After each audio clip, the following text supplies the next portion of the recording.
Спомням се първия път, като кръводарявах, направих го за един приятел след гимназията. Когато ти е за първи път, естествено, имаш доста притеснения.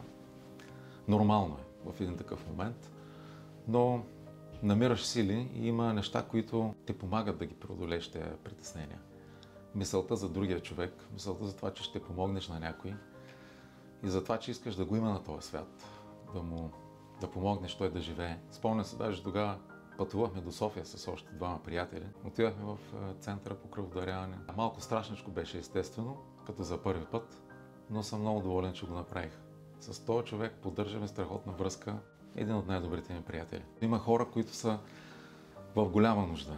Денонощно се борят с здравословни проблеми, искат да са с семействата си, с децата си, с близките, с тези, които обичат. За тези, които все още не са го правили и решат да го направят, да знаят, че шоколада, което ядат, парченцата, това е най-вкусното нещо, което са си представили.